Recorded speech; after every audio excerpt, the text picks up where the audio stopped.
Welcome to our latest edition of Tau Talks. I'm Friar Rick under this mask. And I'm Adam Eichelberger. Friar Nick. So today we're going to give a little bit of a different kind of Tau Talk. So kind of a state of the parish Tau Talk and a state of our ministries. Friar Nicholas and I live together, so we're a little bit closer and we're wearing masks. In these days, we got to be a little careful, right? So sorry if it sounds a little bit muffled. So what I want to really talk to you about is something that happened a year ago. We did a study of our parishioners and of our donors looking at the future of Assumption of our ministries. And the feedback we got was people loved we had it planned and they wanted to support us, but they had questions about the long-term feasibility of Assumption. They asked very pointed questions like, is the diocese going to keep Assumption open? Are the friars going to stay at Assumption? And thirdly, do you have a vision for the future and for sustainable leadership and funding for the ministries and for Assumption? And those are really good questions. And we decided, okay, we're not going to proceed with a capital campaign. We're not going to proceed with our plans. Instead, we're going to focus on answering those questions. So that's what we've been doing for this past year in the midst of COVID as well. This is really driving me crazy. Anyways, one of the things we did is Friar Nicholas and I met with the Bishop of Syracuse and we talked and with our friars, and the Diocese of Syracuse is squarely committed for the long term here at Assumption. You know, Bishop Lucia said something like, it's the first thing you see coming down 81 when you get into Syracuse. We can't have that church be shut. So there's a bright future for Assumption that way. And the friars are in a process of deliberation. Now, certainly we've been here, this is our oldest friary, and we've been here forever. And the friars love Assumption, but our numbers, even though we're blessed with some wonderful vocations, our numbers are not huge. And we have to make some difficult decisions about the future. So there's a discernment taking place of where the friars are going to stay and where they're going to leave. And everything's on the table. Everything's on the table. You know, there are no sacred cows. So one of the things that we've been doing here is to really pitch Assumption as a place that is on the cutting edge of evangelization, of renewal, that we have so many great ministries and such a great community here. And we want the friars to commit. So coming May, we're going to have a gathering of all the friars in Maryland, and we will decide. So we need prayers for that. In the meantime, we're not stopping. COVID or no COVID, we're not stopping. So first of all, our Ministries of Outreach have been phenomenal. Friar Greg and the volunteers, and Friar Nicholas was cooking at the beginning of COVID. I was helping out occasionally. Sister Dolly, the United Way came in and helped us. The food pantry and soup kitchen was spectacular. One of our office volunteers, Debbie Thomas, has excelled in supporting the food pantry, our Francis Corps volunteers. So it's really been amazing. They've done great stuff. So that has been great, and the generosity to the food pantry has been great. Sister JP and Sister Dolly and the volunteers at the health center, unfortunately, they had to close for a lot of the time, and now they're back to being closed. But in the meantime, they do support people with support by phone for prescription renewal and for advice as they can give it over the phone. And then for a while when they were open, they were in full hazmat suits and they were doing what they could to support us. So we're very blessed with our outreach ministries. They're going strong, they're well funded, and they are part of what makes Assumption really spectacular. But in terms of the faith community and how we live and move here on the north side of Syracuse and beyond, we have some really important movements, important things to talk about. One of the things that we did is began a process with an organization called Divine Renovation. It's out of Halifax, Nova Scotia, and it's a way of looking at the parish from a new way and helping the parish move from being maintenance meaning just taking care of the buildings, just doing stuff the way it was done, just maintaining what always was and being focused inwardly to a parish of mission. Now, Assumption has a great history of that, right? Like, we have the food pantry, the health center, the soup kitchen, the Destiny, the Franciscan place at Destiny USA. We already are mission, but we need to all be a part of that. We can't have spectator parishioners. We all have to be disciples. And Divine Renovation involves coaching for the pastor, and that's been great. Adam and Nicholas are part of the senior leadership team that are going to be assisting me in casting a vision, and we're going to be getting coaching from them. But part of what they do is they light the fire within us to go and do something new. So we have some exciting initiatives that I'm going to ask Adam to talk about that we're beginning with Alpha and the new stuff. Yeah, so thank you so much, Rick and Nicholas, for being here, and thank you all of you for all of your support of Assumption. Just to kind of fill you in on some of the things that we've been doing as far as evangelization, trying to reach people and bring them into a relationship with Jesus. Assumption several years ago took on Alpha as one of the keystones of our evangelization efforts, and to date we've had dozens of people come through Alpha at Assumption and really start developing closer relationships with Jesus, whether they're people who were in the pew, who needed that renewal within themselves, people who haven't been in church in a long time, and a couple of them who have never had a relationship with Jesus at all. We're really happy to say that there are people who are, especially in this time where it can be really difficult to connect, have developed these really great relationships with Jesus and are exploring the idea of returning back to the church. So we're really happy with how Alpha's been going. We've had to make some augmentations to how we execute on Alpha. We had a really great response in March with Alpha meeting at the Aloft Hotel, one of our neighbors here. And our first night we had almost 50 people show up for Alpha, which was amazing. And then in 48 hours, the state of New York said that we weren't able to continue those meetings. So we moved online. And one of the really great blessings about taking Alpha online is while the gathering isn't as large, we're not having 50 people come in on a Zoom call. The people who are joining Alpha online constantly during the week are texting me and texting the team and saying, like, I look forward to Alpha so much on Tuesday nights. Thank you so much. It's been a real light in the darkness for us. So we're really happy to continue offering Alpha to people, even when they can't be here with us in the building. That being said, we're going to continue to offer Alpha, and we're actually trying to execute on and bring some really exciting new things to how we do evangelization at Assumption. And one of those things is an initiative called Church in the Grotto, and I wanted to kind of talk about that a little bit. You may have heard myself or the friars talk about it. You may have maybe seen some stuff in the bulletin. But what Church in the Grotto is an effort for us to bring the church and worship experience to those who are considered nuns, not like religious sisters, but N-O-N-E, nun. These are people who have no religious affiliation. You know, there's a lot of data that suggests that the largest growing religious identification within the United States is people who identify with no religious identification. Now, these are people who maybe at one point were practicing some sort of faith, Christian or otherwise, or people who never have at all, but at this point in their lives, they have no religious affiliation. And what we're trying to offer is an experience of going to church that can maybe be an introduction to going to church. One of the things that we said as we were kind of planning, envisioning this is having people over for coffee and then inviting them to stay for dinner. You know, we're going to be meeting in the lower church, in the Grotto Church here at Assumption, and the hope is that over time, as they come and experience church in the Grotto, that they're going to have a desire to come upstairs to the upper church, experience the beauty of historic Assumption Church, but also explore the idea behind being a Catholic and being a practicing Catholic for your whole life. What we're looking at doing as far as Church in the Grotto is an experience of focusing in on Scripture, the Sunday readings, so it's going to be just like the readings that we hear at Mass every week, as well as some simple but contemporary and really relatable worship.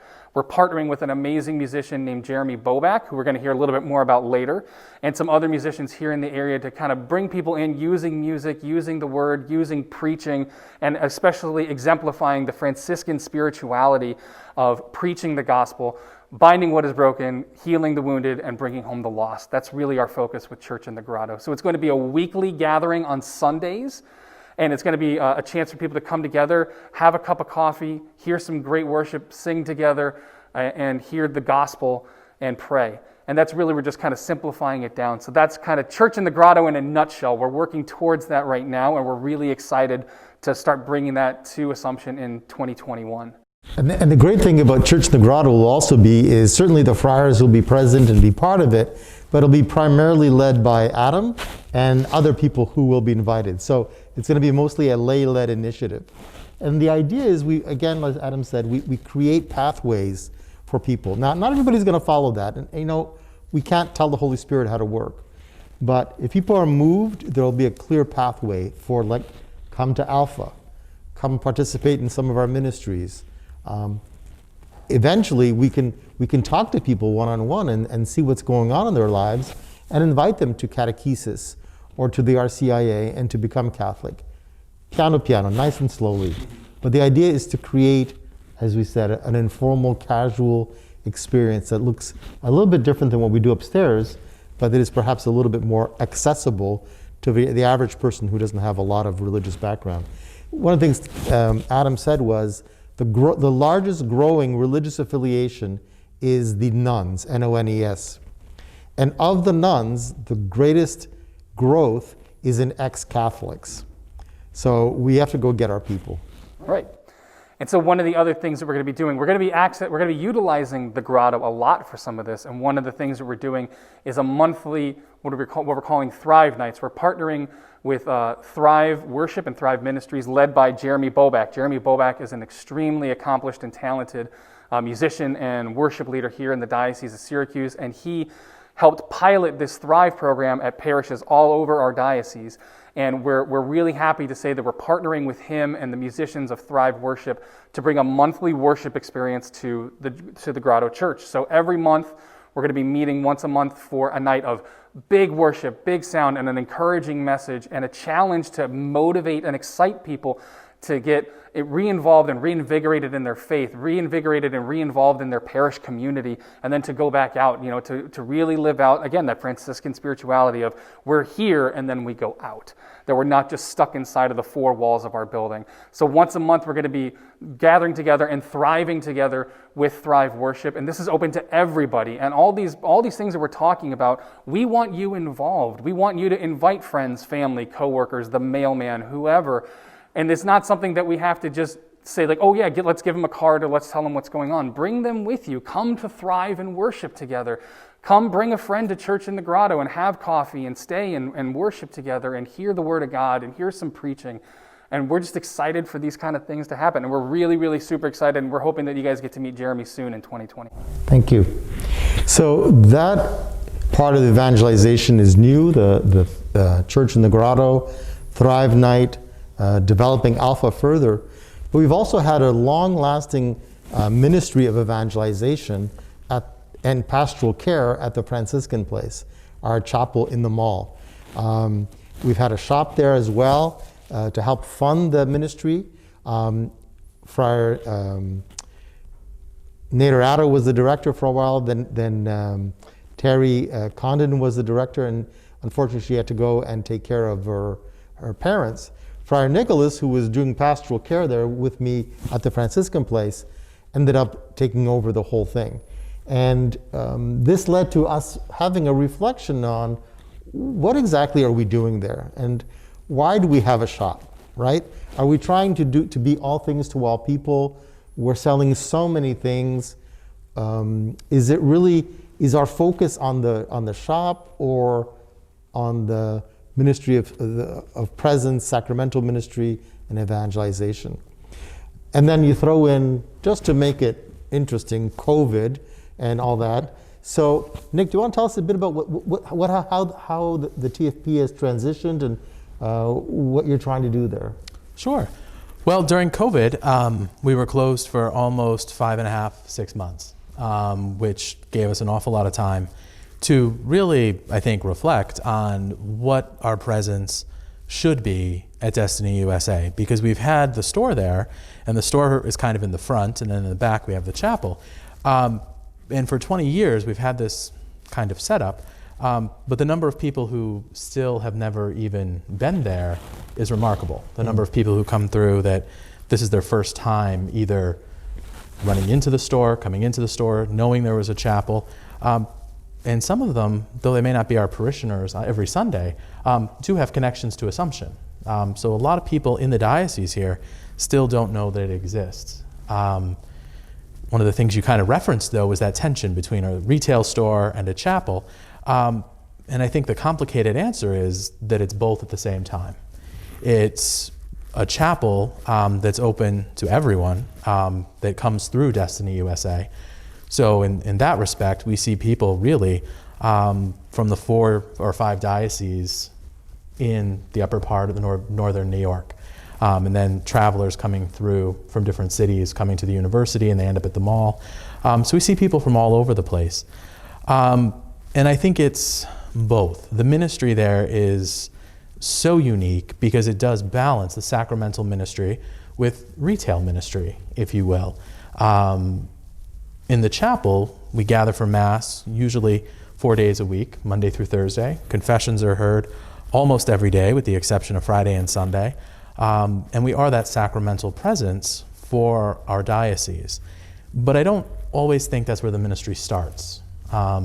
Primarily, if people don't know the chapel's there, they're not going to come in. So the store does serve an incredibly important public face for the sacramental ministry. For people coming from either through the parking garage or into the mall, it is the first thing they run into.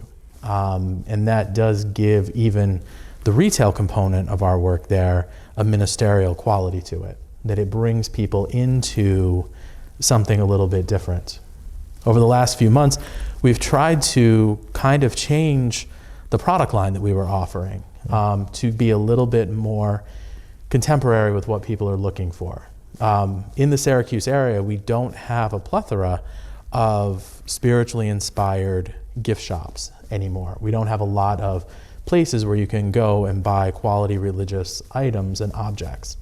So one of the conscious things we've tried to do in the store is to change not only what we're offering, but where we're purchasing it from.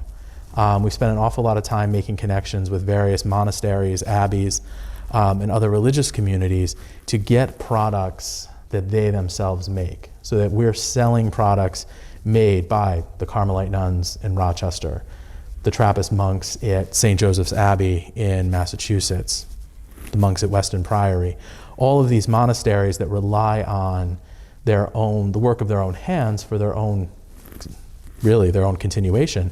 We're supporting them. So we're beginning to offer those things. We've also switched all of our candles that we sell now are all made in the United States. We have no more imported candles from either Asia or from Europe, which I think is important, but it's also, I think, really, as you could tell everybody, a really interesting facet of Assumption's history, that we've had a long-standing relationship with all of the major candle companies that came from German heritage since our foundation here, whether it was Cathedral, Wilhelm Balmer, MK. We've had those relationships. So we carry a full line of cathedral candles, which are made right here in Syracuse on Kirkpatrick Street. And to that, we've started a new relationship with the Root candle company of Medina, Ohio. Almost kind of contemporaries, really, of cathedral candle. And we're very pleased to offer that. Yeah, and the product line is quite interesting. Nick and I went and visited a potter in around Rochester, Sarah Rubin, and she makes these beautiful works, and some of them have a spiritual or religious component to them. So they're unique gifts. When you're coming for confirmation, First Communion, to get something that was handmade is actually quite meaningful. You're not just getting a plastic thing from China. I mean, sometimes that's what you can afford, but this is a little bit more money, but you're really getting a lot more quality. The other thing, the sacramental ministry at the TFP is 17 hours a week. So we hear confessions for 13 hours a week and Mass for 4 hours, basically, a week. And Nick and I, Nick does the brunt of it. I help out on Monday, late afternoons, evening, and taking turns on Saturdays. I got to tell you, it's probably one of the most meaningful ministries I've ever done. The people who come, the ability to touch their lives, to bring healing and solace, and really to make what some Assumption is trying to do radiate even further, is a real blessing for us. So that's something we want to do more of at the Franciscan place. So in order to do this, like I said, we're partnering with Jeremy Bobeck. We're partnering with the diocese as well, helping us with good guidance and divine renovation. But we're also going to do some work to prepare for that. So the grotto is being refreshed. We had talked at one point about making it into a hall. That's not happening. Okay, it's going to stay the grotto. The actual Lourdes grotto is going to stay. But we are going to repaint, put new flooring in, change the lights, fix the pipe organ, which is, a really important instrument, and put in 2 new air conditioners. And that's coming in to do all that's coming in at about $122,000. We've got a grant from the friars for $80,000. So we've got about $42,000 that we've got to come up with. We do have some savings, some investments, but I'm not sure I want to drain, especially with the pandemic, drain all our investments and spend it there. So we're going to be asking for your help with that shortly. At the Franciscan place, Friar Nick was very, very creative. What was the confessional, he made into actually a really functional sacristy, which is actually better than what was before. And what was a storage room, he made into the Blessed Sacrament, into the confessional chapel. So there's lots of room for confession. There's a screen is there, you can sit, whatever. But it still has the storage room vibe. The walls are dirty, the floors are kind of yucky. We put a little carpet over it. It just needs some love. And we're thinking that's going to cost about $5,000. So we're looking for help with that. The other exciting thing we did is the parking lot. We fixed the parking lot. But we didn't just fix it, we made it into really a justice and peace, integrity of creation project, where the runoff water from the parking lot, instead of rushing into the lake and destroying the environment, gets absorbed on site and reduces the flow to the waterways.